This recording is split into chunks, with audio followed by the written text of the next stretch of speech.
അസ്സലാമു അലൈക്കും. 3 വയസ്സ് പ്രായമുള്ള ഒരു കുട്ടീൻ്റെ ഉടുപ്പാണ് കേട്ടോ ഇന്നത്തെ വീഡിയോ തയ്ക്കാൻ പോകുന്നത്. 1.5 മീറ്റർ തുണി വെച്ചിട്ടാണ് ഞാൻ ഈ ഉടുപ്പ് തയ്ക്കുന്നത്. അപ്പം ഞാനിത് കട്ട് ചെയ്യുന്ന സമയത്ത് ഈ വെള്ള നെറ്റ് വെച്ചിട്ടുള്ള ഉടുപ്പൊന്നുമില്ലായിരുന്നു എൻ്റെ മനസ്സിൽ. അത് ഞാൻ കട്ട് ചെയ്യണ കാണുമ്പോൾ തന്നെ നിങ്ങൾക്ക് മനസ്സിലാവും ചെയ്യും.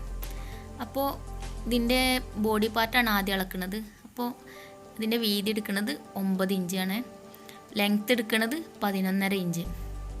എന്നാൽ നമ്മളത് കട്ട് ചെയ്തെടുക്കുകയാണ്. കട്ട് ചെയ്യുന്ന സമയത്ത് ഞാൻ ഏറ്റവും എളുപ്പമുള്ള ഒരു ഉടുപ്പായിരുന്നു തയ്ക്കാൻ വിചാരിച്ചിരുന്നത്. പക്ഷേ ബോഡി ലെങ്ത്തിൻ്റെ അളവെടുത്തപ്പോൾ എൻ്റെ അടുത്ത് നല്ല മിസ്റ്റേക്ക് പറ്റി. അങ്ങനെയാണ് ഈ ടൈപ്പുള്ള ഉടുപ്പ് തയ്ച്ച് വന്നത്. അപ്പോൾ നമ്മൾ കഴുത്തിൻ്റെ വിഡ്ത്ത് എടുക്കുന്നത് 2 ഇഞ്ചാണ്, ഷോൾഡർ എടുക്കുന്നത് 2.5 ഇഞ്ചും, കഴുത്തിൻ്റെ ലെങ്ത്ത് എടുക്കുന്നത് 3 ഇഞ്ചാണ്, കൈക്കുഴി എടുക്കുന്നത് 4.5 ഇഞ്ച്. ഇങ്ങനെ നമ്മളത് വരച്ചെടുക്കുക. പിന്നെ നമുക്ക് ചെസ്റ്റിൻ്റെ അളവ് വേണമല്ലോ. ചെസ്റ്റ് എടുക്കുന്നത് 6 ഇഞ്ച്. ഈ ഫ്രോക്ക് ഞാൻ ഗിഫ്റ്റ് കൊടുക്കാൻ തയ്ക്കണോണ്ടാണ് കുഴപ്പമൊന്നുമില്ലാത്തത്. അതുകൊണ്ട് നമുക്ക് എന്ത് മോഡലായാലും പ്രശ്നമില്ലല്ലോ. നമ്മൾ ബാക്ക് കഴുത്ത് കട്ട് ചെയ്തു, അതേപോലെ കൈക്കുഴിയും കട്ട് ചെയ്തിട്ട് ആ ഹിപ്പിലോട്ട് അങ്ങോട്ട് ചെരിച്ചിട്ട് കട്ട് ചെയ്യുകയാണ് ചെയ്യണത്. ആ സമയത്തൊന്നും എനിക്ക് ആ മിസ്റ്റേക്ക് മനസ്സിലായില്ല കേട്ടോ. പിന്നെ ഞാൻ അതേ അളവിൽ തന്നെ ലൈനിങ്ങൊക്കെ കട്ട് ചെയ്തെടുത്ത് പിന്നെ സ്റ്റിച്ച് ചെയ്യാൻ നേരത്താണ്, ബോഡി പാർട്ട് സ്റ്റിച്ച് ചെയ്യാൻ നേരത്താണ് ഞാൻ ഉദ്ദേശിച്ച ഫ്രോക്കിന് ഈ ബോഡി ലെങ്ത്ത് തികയില്ലല്ലോ എന്ന് അപ്പോഴാണ് എനിക്ക് തോന്നിയത്. എന്തായാലും വലിയ കുഴപ്പമൊന്നുമില്ല. ഒരു മോഡൽ അല്ലെങ്കിൽ വേറൊരു മോഡൽ എന്തെങ്കിലുമൊക്കെ ചെയ്ത് കൂട്ടാൻ പറ്റും എന്നുള്ളൊരു വിശ്വാസം ഉണ്ടല്ലോ. അങ്ങനെ ഞാൻ പെട്ടെന്ന് തയ്ച്ചെടുക്കാൻ വേണ്ടിയിട്ട് ആ ലൈനിങ്ങും അതേ അളവ് തന്നെ കട്ട് ചെയ്തെടുക്കുകയാണ് കേട്ടോ.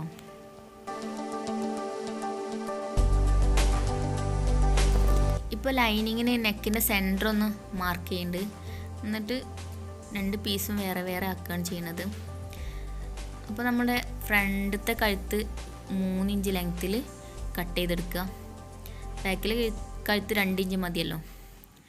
അപ്പോൾ ലൈനിങ് വെച്ചിട്ട് നമ്മളെ ഒറിജിനൽ പീസും കൂടി വെച്ചിട്ട് കഴുത്തിൻ്റെ ഭാഗം ജസ്റ്റ് ഒന്ന് സ്റ്റിച്ച് ചെയ്ത് കൊടുക്കുക. ബാക്കിലെ പീസ് സിബ് ഇടാനായിട്ട് ഓപ്പണിങ് കൊടുക്കുക. അതുപോലെ തന്നെ ലൈനിങ്ങും ഓപ്പൺ ചെയ്ത് കൊടുക്കുക.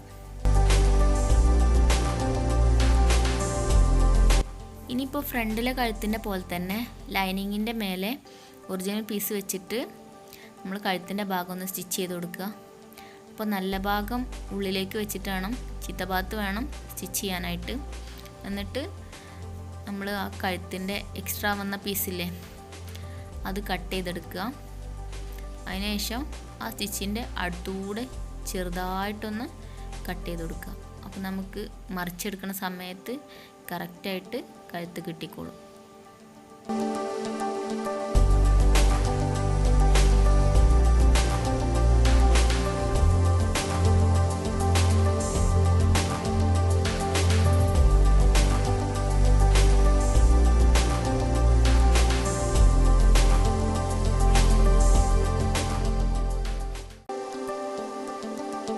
ഉടുപ്പിൻ്റെ ബാക്ക് സൈഡാണിത്. തയ്ച്ച് കഴിഞ്ഞാൽ ഇങ്ങനെ കിട്ടുക.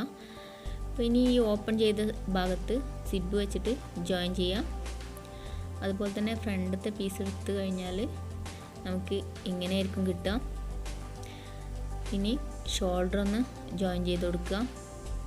2 ഷോൾഡറും ഒരുപോലെ ജോയിൻ ചെയ്തെടുക്കുക. ഇനി ഉടുപ്പിൻ്റെ താഴേക്ക് പ്ലീറ്റ്സ് ഇടാനായിട്ട് പീസ് 4ആയിട്ട് മടക്കി വെക്കുക. എന്നിട്ട് ആ കോർണറിൽ നിന്ന് 6 ഇഞ്ച് ചുറ്റുഭാഗവും അടയാളപ്പെടുത്തുക. അതിനുശേഷം 6 ഇഞ്ചിൻ്റെ താഴെയായിട്ട് 12 ഇഞ്ച് അടയാളപ്പെടുത്തുക. അപ്പോൾ നമുക്കൊരു അംബ്രല്ല കട്ടിലാണ് കേട്ടോ ഇത് വരിക. അപ്പോൾ അങ്ങനെ റൗണ്ടിൽ അടയാളപ്പെടുത്തിയതിന് ശേഷം ആ ഭാഗത്തൂടെ കട്ട് ചെയ്തെടുക്കുക.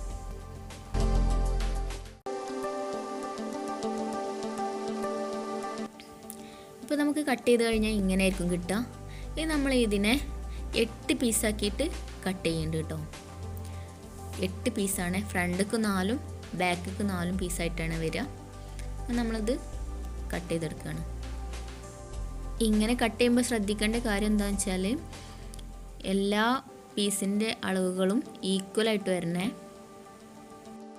കുറച്ച് സമയമെടുത്ത് തയ്ക്കേണ്ട ഒരു ഉടുപ്പാണ്. അപ്പോൾ അതുകൊണ്ട് കുറച്ച് ക്ഷമയോട് കൂടി ചെയ്യേണ്ടി വരും. പക്ഷേ തയ്ച്ച് കഴിഞ്ഞാൽ കിട്ടുന്ന റിസൾട്ട് നല്ല ഉടുപ്പായിരിക്കും. അപ്പോൾ അങ്ങനെ ഇത് നമ്മൾ 8 പീസാക്കിയിട്ട് കട്ട് ചെയ്തെടുത്തിട്ടുണ്ട് കേട്ടോ. അങ്ങനെ എല്ലാ പീസും ജോയിൻ ചെയ്തെടുക്കുക. ഇത് ജോയിൻ ചെയ്യുന്ന സമയത്ത് 3/4 ഇഞ്ച് തയ്യൽ തുമ്പ് വിട്ടിട്ട് വേണം കൂട്ടി തയ്ക്കാനായിട്ട്. അപ്പോൾ നമ്മളത് മുഴുവൻ തയ്ച്ചെടുക്കുക. അപ്പോൾ ഇത് തയ്ച്ച് കഴിഞ്ഞാൽ ഇങ്ങനെ ആയിരിക്കും ഉണ്ടാവുക. കണ്ടോ, ഇങ്ങനെ റൗണ്ടിലായിട്ട് വരും. അപ്പോൾ തയ്യൽ തുമ്പാണെങ്കിൽ ഇത്ര ഗ്യാപ്പ് ഇട്ടിട്ട് വരും. ഇനി ഈ തയ്യൽ തുമ്പ് ഒന്ന് പ്രസ് ചെയ്തിട്ട് അയൺ ചെയ്ത് കൊടുക്കുക. 2 സൈഡിലേക്കുമായിട്ട് വരണം. ദാ ഇതുപോലെ. ഇനി ഈ 2 സൈഡിലേക്കും വന്ന ഭാഗം മടക്കി തയ്ക്കുക. ഒരു ഹോള് വേണം മടക്കി തയ്ക്കുന്ന സമയത്ത്. അതിൻ്റെ ഉള്ളിലൂടെ നമുക്ക് കയറ് കോർത്തിട്ടെടുക്കാനുള്ളതാണ്. അപ്പോൾ എല്ലാ ഭാഗത്തും മടക്കി തയ്ച്ചു കൊടുക്കുക. പിന്നെ നമ്മൾ വെള്ള സാറ്റിൻ്റെ പീസ് എടുത്തിട്ട് കുറച്ച് കയറുകൾ ഉണ്ടാക്കുകയാണേ. അപ്പോൾ അതൊന്നും ഞാൻ വീഡിയോയിൽ കാണിക്കണില്ല കേട്ടോ. അപ്പം അങ്ങനെ ഞാൻ കുറച്ച് കയറ് ഉണ്ടാക്കിയെടുത്തിട്ടുണ്ട്. ഈ നമ്മൾ ഈ ഹോളിലൂടെ ഒരു പിന്ന് വെച്ചിട്ട് ആ കയറും കൂട്ടിയിട്ട് ഇങ്ങനെ കോർത്തെടുക്കുകയാണ് ചെയ്യുന്നത്. അങ്ങനെ എല്ലാ ഹോളിലൂടെയും ഈ കയറ് കോർത്തെടുക്കുക. ഇങ്ങനെ കോർത്തെടുത്ത് കഴിഞ്ഞാൽ 2 കയറും തൊട്ടടുത്തായിട്ട് നിൽക്കും. ഒരു പീസിൻ്റെ 2 സൈഡിൽ നമ്മൾ തയ്ച്ചെടുത്തിട്ടുണ്ടല്ലോ, അപ്പോൾ 2 കയറ് അടുത്തടുത്തായിട്ട് നിൽക്കും. അങ്ങനെ നമ്മൾ ചുറ്റുഭാഗം കോർത്തെടുക്കുക. ഇങ്ങനെ വലിച്ച് ചുരുക്കാൻ പറ്റിയ ടൈപ്പായിരിക്കും ഇത്. ഇപ്പോൾ കണ്ടോ, ബോഡി പാർട്ടിൻ്റെ ഹിപ്പൊക്കെ ഞാൻ വീതി കുറച്ചുണ്ട്. ആദ്യം ഉദ്ദേശിച്ച മോഡലല്ലല്ലോ ഇപ്പോൾ തയ്ക്കണത്, അപ്പോൾ അതുകൊണ്ട് കട്ട് ചെയ്തെടുത്താണ്. ഇനി 2 സൈഡിലും കെട്ടാനായിട്ട് ഒരു കയറ് തയ്ച്ചിട്ടുണ്ട്. അപ്പോൾ 2 സൈഡിലും ജോയിൻ ചെയ്ത് കൊടുക്കുക. ഇനി നമുക്ക് ഈ സ്കേർട്ടിൻ്റെ പാർട്ട് ഇതിന് ജോയിൻ ചെയ്യണം. അതിന് മുമ്പായിട്ട് ഈ കൈ ഒന്ന് തുന്നി കൊടുക്കുക. എനിക്ക് ഈ സ്റ്റിച്ച് പുറത്തേക്ക് വരുന്ന അത്ര താല്പര്യമില്ല, അതുകൊണ്ട് ഞാൻ തുന്നി കൊടുക്കുകയാണ് ചെയ്യുന്നത്. അപ്പോൾ കൈ 2ഉം തുന്നി കൊടുക്കുക. എന്നിട്ട് നമ്മൾ ഈ സ്കേർട്ടിൻ്റെ പാർട്ട് ജോയിൻ ചെയ്തെടുക്കുക. അപ്പം ജോയിൻ ചെയ്യുമ്പോൾ ഓരോ പീസിൻ്റെ ഇടയിലായിട്ട് ഓരോ പ്ലീറ്റ്സ് വരുന്നുണ്ട്. അങ്ങനെയാണ് ഇത് ജോയിൻ ചെയ്തെടുക്കുന്നത്. അപ്പോൾ നമ്മൾ ഇങ്ങനെ ജോയിൻ ചെയ്ത് കഴിഞ്ഞു. ഇനി ഇതിലേക്ക് ലൈനിങ് വെള്ള സിൽക്കിൻ്റെ പീസാണ് എടുക്കുന്നത്. അപ്പോൾ അതും ചെറുതായിട്ട് പ്ലീറ്റ്സ് ഇട്ടിട്ട് ചുറ്റുഭാഗവും സ്റ്റിച്ച് ചെയ്ത് കൊടുക്കുക. അപ്പോൾ ഇങ്ങനെ ഉണ്ടാവും സ്റ്റിച്ച് ചെയ്ത് കഴിഞ്ഞാൽ. ഇനി അടുത്തതായിട്ട് നെറ്റ് വെക്കുന്നുണ്ട്. 8 ഇഞ്ച് ലെങ്ത്തുള്ള നെറ്റാണ് നമ്മൾ കട്ട് ചെയ്തെടുത്തത്. എന്നിട്ട് ചുറ്റുഭാഗവും പ്ലീറ്റ്സ് ഇട്ട് കൊടുക്കുക.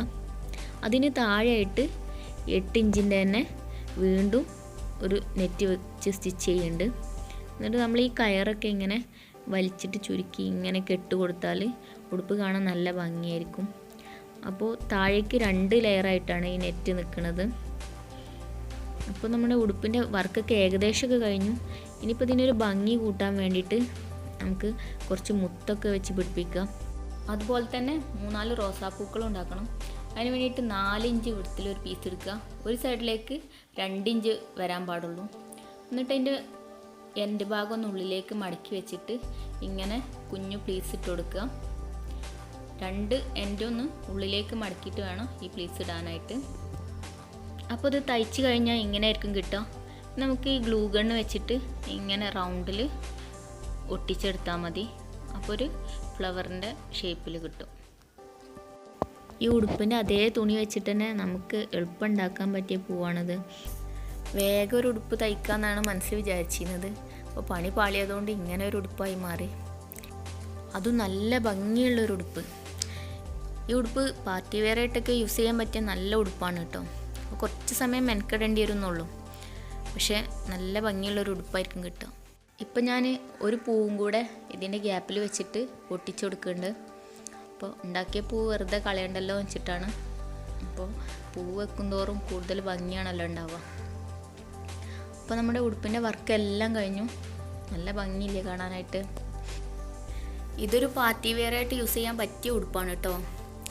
അപ്പോൾ നിങ്ങൾക്ക് വീഡിയോ ഇഷ്ടപ്പെടണമെങ്കിൽ സബ്സ്ക്രൈബ് ചെയ്യാൻ മറക്കരുത്. അതുപോലെ തന്നെ ലൈക്ക് ചെയ്യുക, ഷെയർ ചെയ്യുക, കമൻറ്റ് ചെയ്യുക.